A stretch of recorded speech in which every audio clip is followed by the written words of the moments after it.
Marcos, está a partir de agora, está gravando a nossa conversa.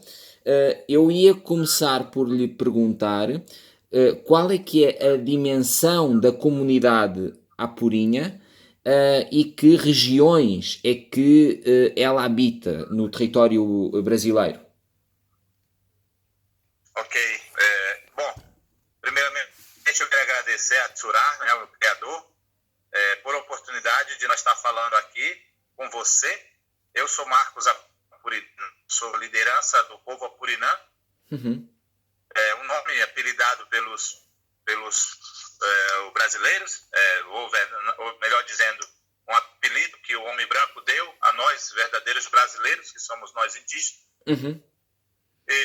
Mas nosso nome na nossa língua é Upingari, né? Tanguite, né? Gente de verdade. Upingari é Apurinã. Na língua do branco é Apurinã, mas na nossa língua é Upingari. Uhum. Né? Uhum.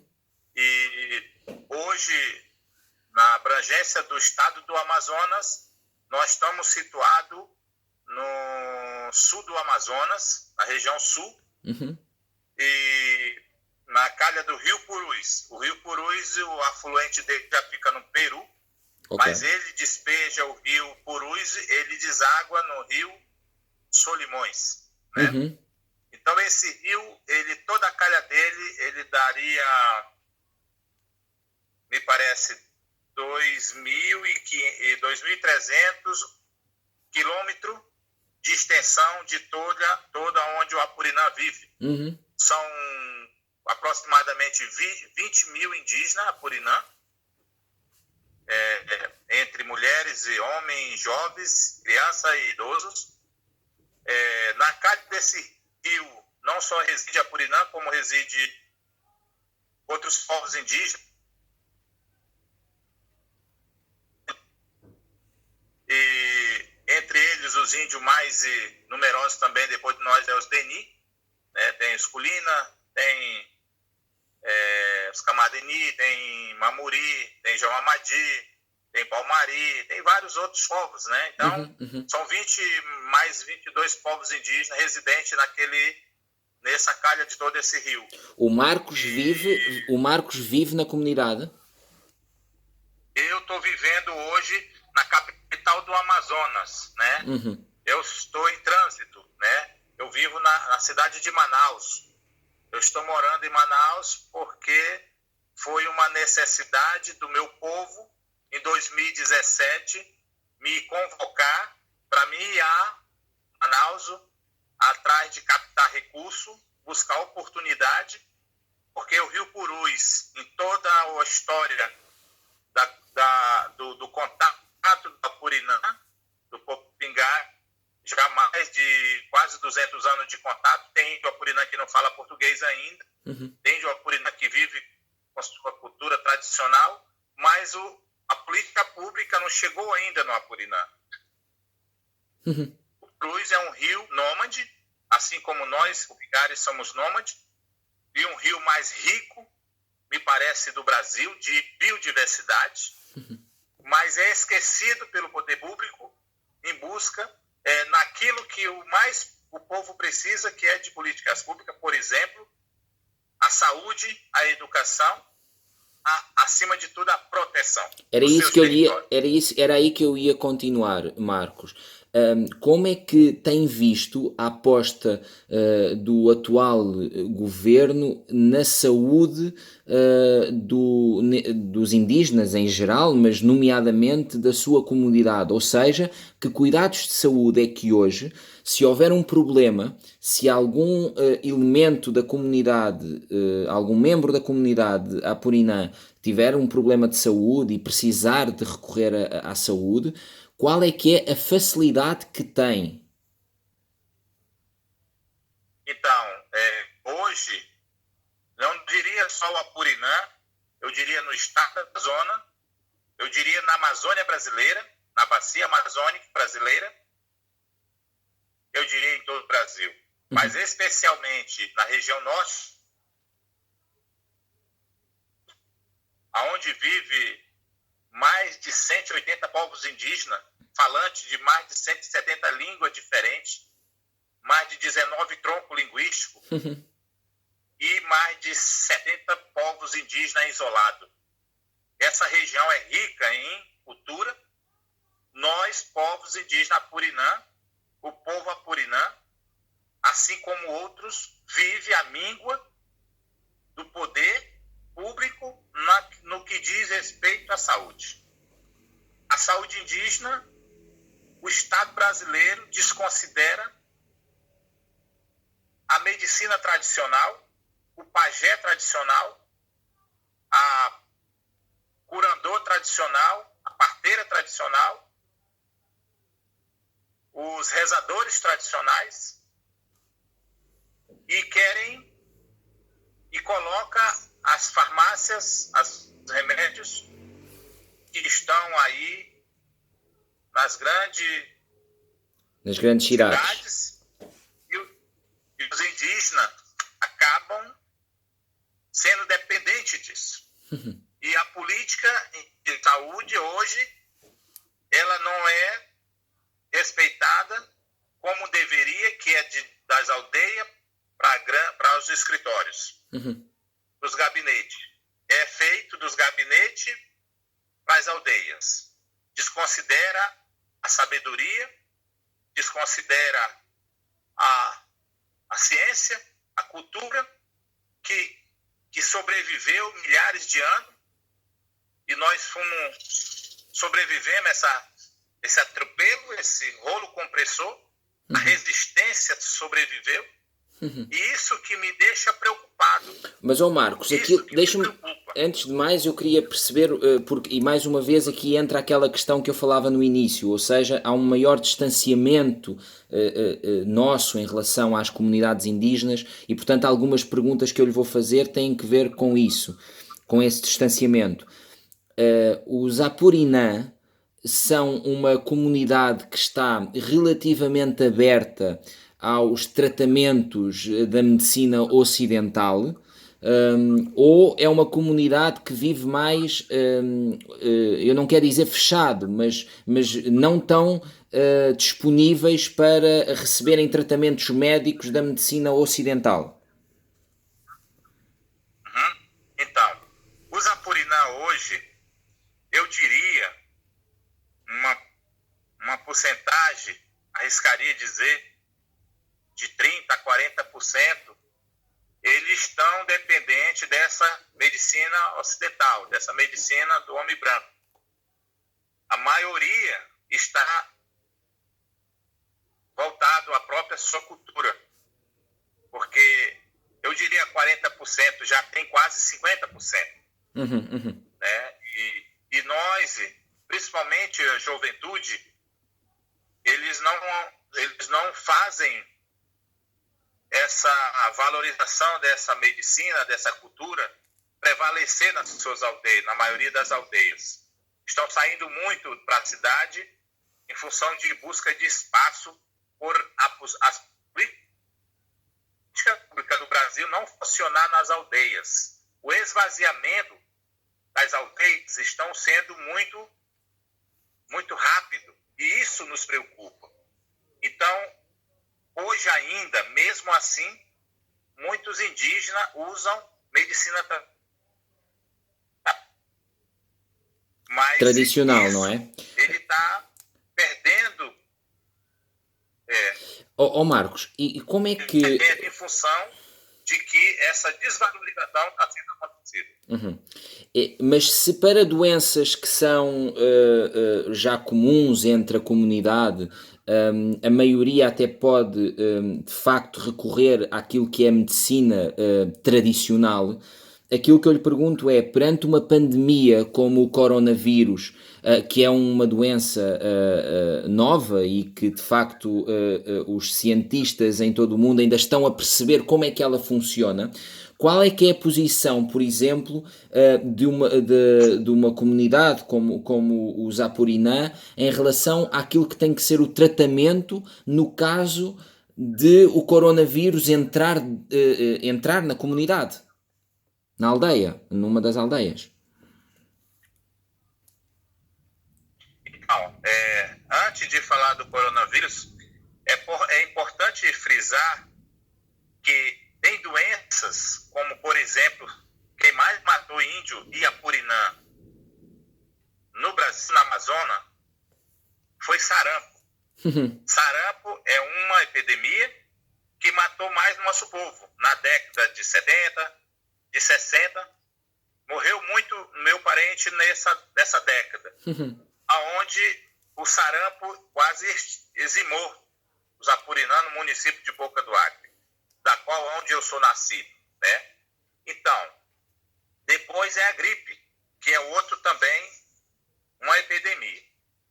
E além dessas duas que eu citei, tem outros tipos de doença que o próprio pajé, quando curava, os curandeiros curava, eles não sabiam que tipo de doença era aquilo. Então eles não tinham esse preparo, eles não tinham o antídoto, né, para combater essa doença.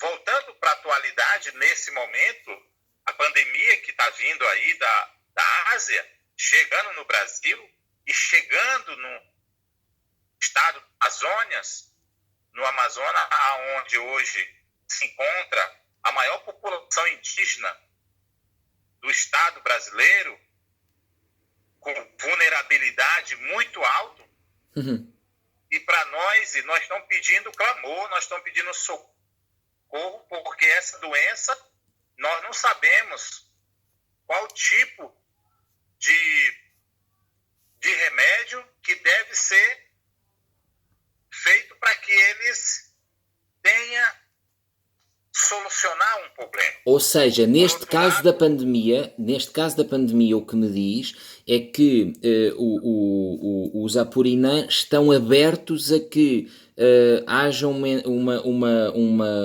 entrada da medicina ocidental no caso do coronavírus, é isso?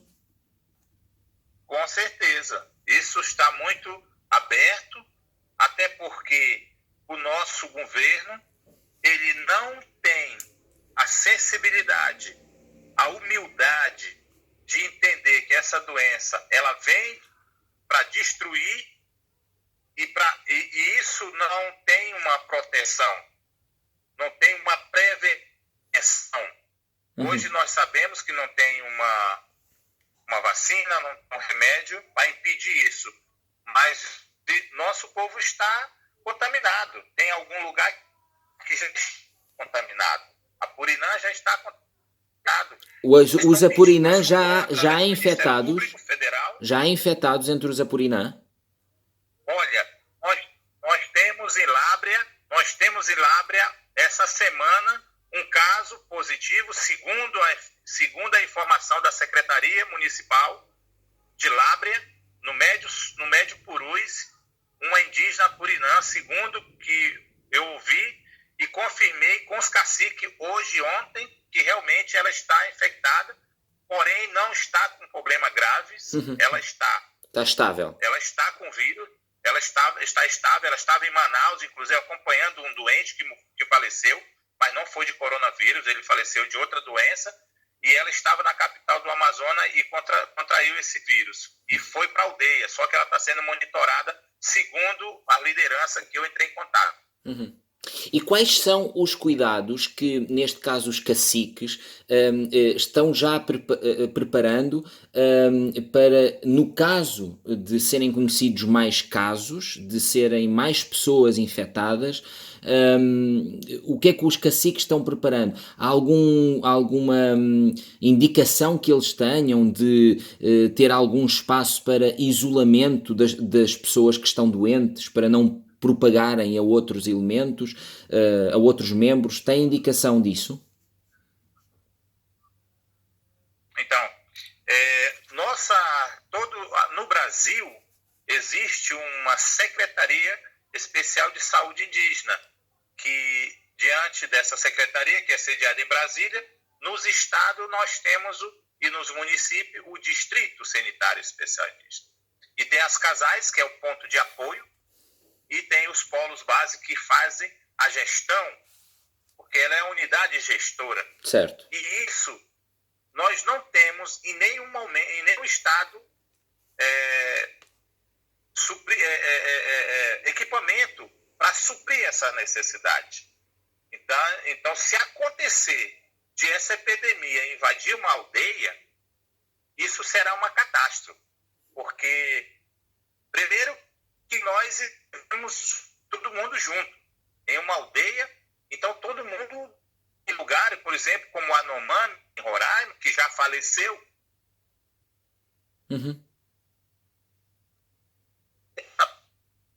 De 15 anos em Anomami sobre o coronavírus. Faleceu. E eles moram tudo dentro de uma maloca e graças a Deus que esse rapaz não estava envolvido dentro da aldeia, senão tinha contaminado todos. Claro. Ele estava isolado e veio a falecer fora, na cidade. E no nosso caso, nós temos as aldeias grandes e que não foi possível essa menina levar o vírus para lá e ela já foi retirada. Ela está livre disso, assim como os nossos caciques estão dizendo. Não entra ninguém e não sai ninguém das aldeias. Essa é a melhor proteção que temos hoje. Claro. E usar gel e usar máscara quando for necessário. Porém, não tem isso nas casais, nos polos bases de saúde e nos municípios. Não tem. Se tem é pouco, não supre. Então, esse é um grande risco. Então, os parentes, às vezes, que moram na cidade, precisa também de alimento, não tem o incentivo. Hoje, por exemplo, nós tivemos acompanhando que o governo federal, através do Ministério da Justiça, liberou 11 milhões de reais para a FUNAI atender os povos indígenas no Brasil. Mas nesses locais não chega essas iniciativas. Então, o que nós, liderança, estamos pedindo? Não saia ninguém, não receba ninguém. Esse é o melhor remédio no momento. É a única coisa que nós temos. Mas não saia, ou seja, como é que funciona isso de não sair ninguém, não é? Porque acabou de me dizer que estão todos juntos, não é normal também entrarem lá pessoas estranhas. Isso, não sai ninguém, é para não sair, todos os caciques reúnem a comunidade e diz, olha, só saia o necessário. Ok, das suas... sai uma, duas pessoas. Mantêm-se as outras nas suas casas, nas suas habitações. Nas suas habitações, não pode sair ninguém e ficam lá mesmo convivendo e não sai ninguém. E quem estava na cidade fica com quarentena na cidade para poder se isolar e vai todo mundo para a aldeia. Ninguém pode sair mais de lá. E deixa-me perguntar-lhe, culturalmente... Quando há necessidade. Claro, culturalmente, ou seja, como é que funcionam as relações entre os membros da comunidade? São relações de muita proximidade. Por exemplo, nós sabemos que há países e comunidades que são mais afetuosas no sentido de haver mais toque humano e outras que são mais frias, não é? Que não há tanto toque. Como é que é a relação das pessoas numa comunidade como os Apurinã?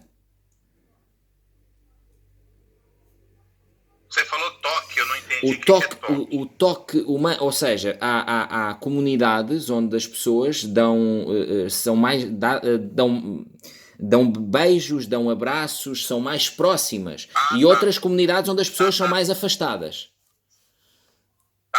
Isso dentro da aldeia, nós também, porque assim, tem comunidade, tem povos indígenas que eles estão muito unidos, se abraçam, se ficam muito unidos mesmo. Nós Apurinã, naturalmente, nós fazemos isso. Ok.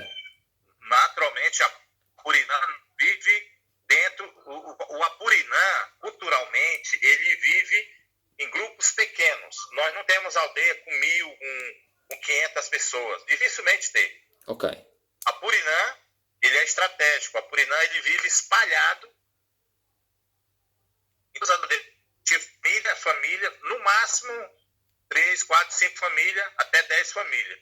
Mas não tem uma maloca grande com todo mundo dentro. Nós não somos desse tipo. Apurinã é guerreiro, ele vive lutando. Ele vive ele vive caçando, ele é nômade, ele não para. Então, nós não temos, se por acaso chegasse essa epidemia numa aldeia, não ia extinguir todo o Apurinã, porque o Apurinã não está junto toda hora, todo dia. Eles têm a distância, e com isso, na aldeia, a gente também tem falado sobre essa epidemia. Essas aldeias que tem mais, que não é muito aculturado, que está mais próximo da cidade, a gente tem levado, temos agente de saúde, temos técnicos de enfermagens indígenas que têm falado sobre isso, junto com a CESAI. Ia perguntar-lhe se têm já algum nome na língua, que eu penso que é mais do que uma, não é? Os Apurinã falam mais do que uma língua, certo? Certo. Há alguma designação já para a nova doença, esta pandemia, para o novo coronavírus, ou o nome que usam é o nome internacional? Olha, nesse caso, tem um nome que nós damos, né? Que é uma doença que ninguém conhece, né?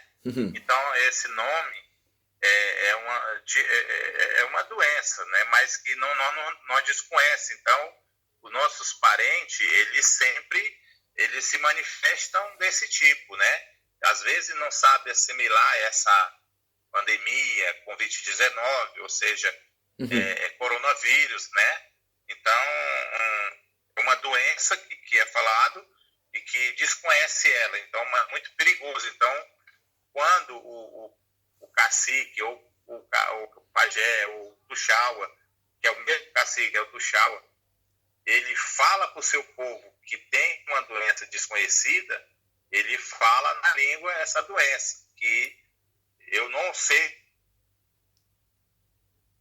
que esse pajé diria, ou seja, porque o certo é o pajé de esse tipo de serviço. Para isso, ele teria que ter dos animais, se viesse da má doença, ele com certeza saberia dizer de onde ela veio e colocaria um apelido nela, um nome nela. Mas como não é, não sabe como é que eles estão a chamar. Não sabe qual é que é a terminologia que se está a usar para dizer às pessoas fiquem em casa porque há aí uma doença. Não sabe como é que estão a chamar à doença, não é? Isso. Então, ela para nós, essa doença é igual a um espírito, né? Que ninguém é ela. Então, sai pela boca, pelo nariz e pelo toque. Só que esse daí tem o nome que nossos caciques dão. E que ela é invisível. Então, é uma doença perigosa.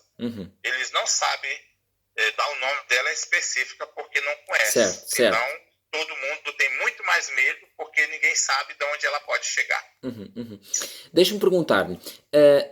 Falou ainda há pouco aí de outras comunidades, incluindo os Yanomami, que já tiveram uma vítima mortal. Como é que é a relação e a troca de informação com outras comunidades?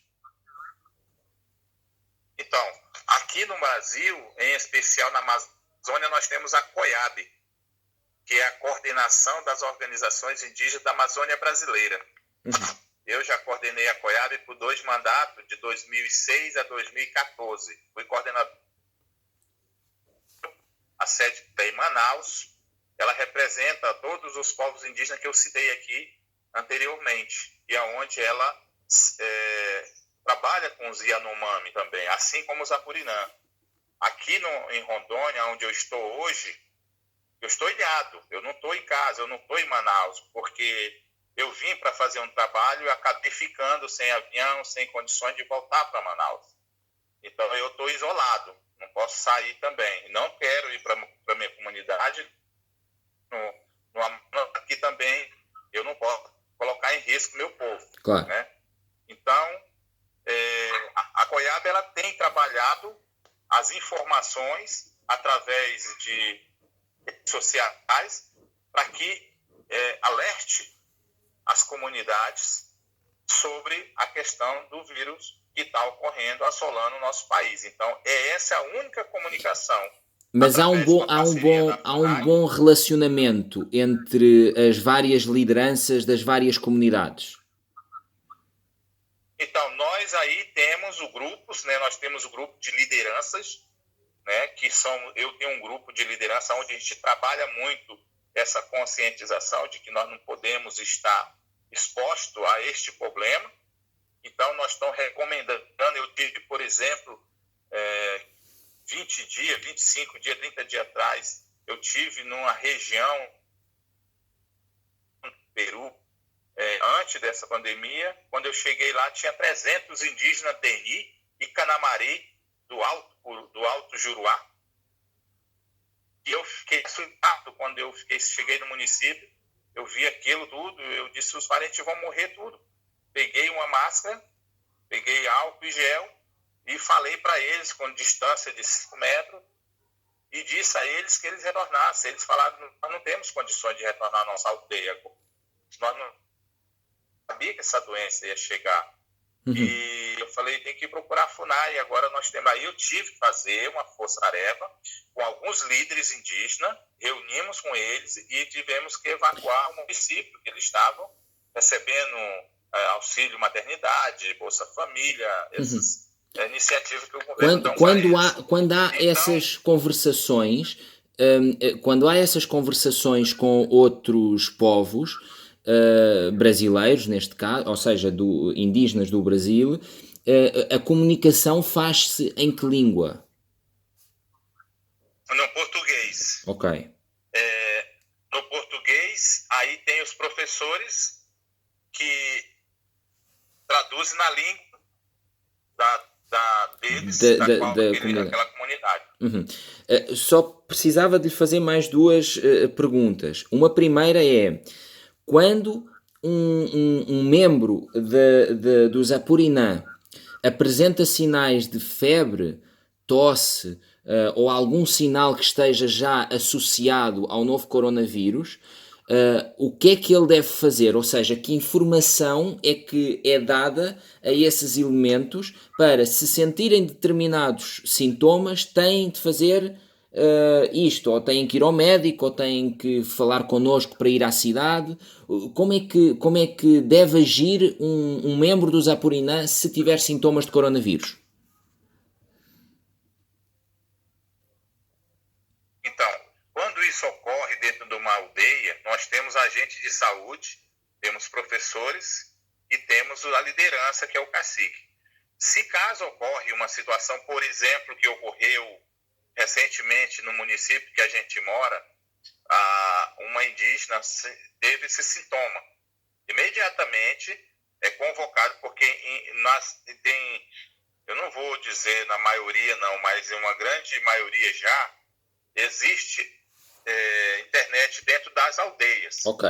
Então eles comunicam a aldeia, a cidade onde está a equipe, né, de saúde, e a equipe desce para levar essa pessoa para fazer teste.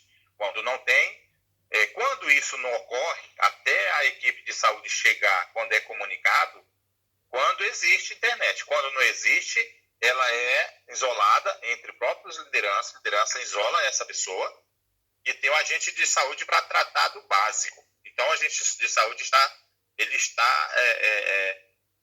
está com o mínimo de informação sobre o coronavírus, porque a CESAI já passou essa informação para ele. E esse agente de saúde é um agente de saúde tradicional ou de medicina ocidental?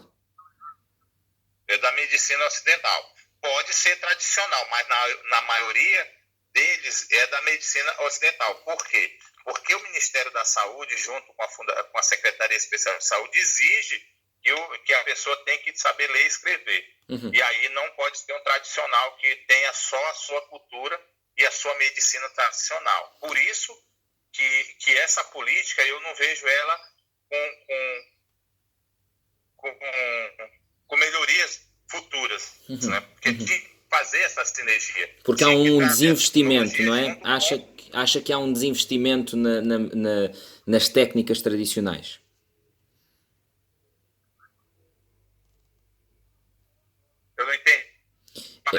porque acha que não tem futuro, porque considera que há um desinvestimento nas técnicas tradicionais, na medicina tradicional, digamos assim.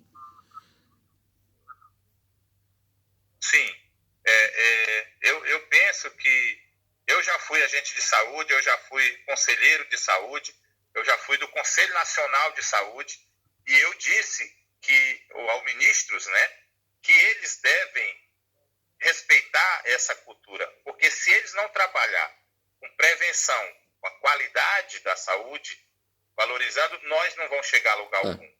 Mas, infelizmente, os parentes, em função de outra situação, que também tem a ver com o evacuamento das aldeias para as grandes cidades, em busca de oportunidade, isso faz com que os povos indígenas, a liderança, ou jovens, não querem mais saber da medicina. Claro. E mesmo esses elementos... Fica muito desacreditado. Claro, esses agentes de saúde que falou, que estão no local, eles são membros da comunidade ou são exteriores? Não, são da comunidade, mas eu já vi em alguns, a maioria, aonde eu já andei, eu andei muito na Amazônia, todas as comunidades eu tenho participado, e eu vejo só indígena. Mas essa última vez que eu vim do Juruá, de um rio, que é esquecido pelo poder público, pelas autoridades, eu vi agente de saúde que não é indígena. Uhum. E eu falei, não pode. Tem que o indígena tem que morar lá dentro. Então não pode ser um não indígena. Então eu já vi isso, que tem não indígena sendo agente de saúde, porque essa categoria é dos próprios indígenas. E há uma abertura, ou seja, nomeadamente os Apurinã é uma comunidade que é aberta a quem vem de fora, ou seja, não é uma comunidade hostil a quem vem de fora. Não, a comunidade Apurinã, a maioria dela que está próxima à cidade, ela tem uma participação muito grande, e como o contato já tem mais de 100 anos, eles estão bem instruídos. Agora, tem povos indígenas, por povos não tem, que está muito sua tradicional e que não tem muito contato ainda. Mas a maioria já existe, quem mora próximo à cidade tem todo um entendimento de tudo que se passa da cultura do não indígena. Uhum. Agora ia passar só para questões que têm mais, já não têm tanto que ver com as questões da saúde, mas que têm que ver com a higiene. Como é que é a higiene de uma comunidade como os Apurinã? Ou seja, muitas vezes no mundo ocidental e no Brasil diz que é preciso lavar as mãos com sabão muitas vezes por dia, o álcool gel.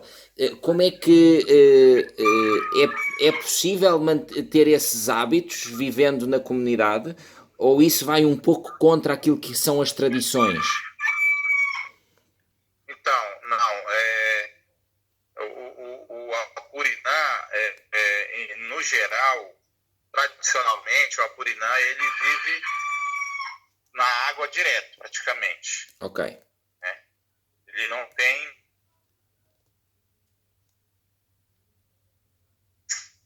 Às vezes, né? E isso não é só com a Apurinã, é com todos os povos indígenas. Uhum. Né? Mas tem povos indígenas que não tem água. Mas no nosso caso, Apurinã, existe água de abundância.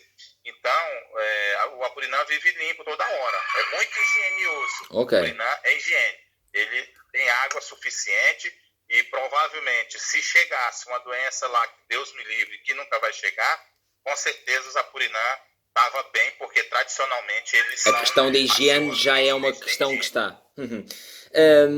Para terminar, Marcos, eu gostaria só de lhe perguntar, falou ainda há pouco que há muitas pessoas, há muitos membros dos Apurinã que não falam português, não é? Como é que funciona o ensino do português na comunidade? Existe algum tipo de ensino de português na comunidade, ou é preciso vir à cidade para ter esse ensino do português? Então, hoje, no Apurinã, o que é mais falado, Uhum. né? Uhum. Aqueles que estão próximos e dentro das cidades, nas periferias, ou seja, nos municípios, nos distritos, é mais falado. A maioria não fala, que mora na cidade ou próximo, fala mais o português, né? Uhum. Mas aqueles que moram lá na aldeia, naquelas aldeias tradicionais, fala o idioma natural. E o português fica em segundo lugar.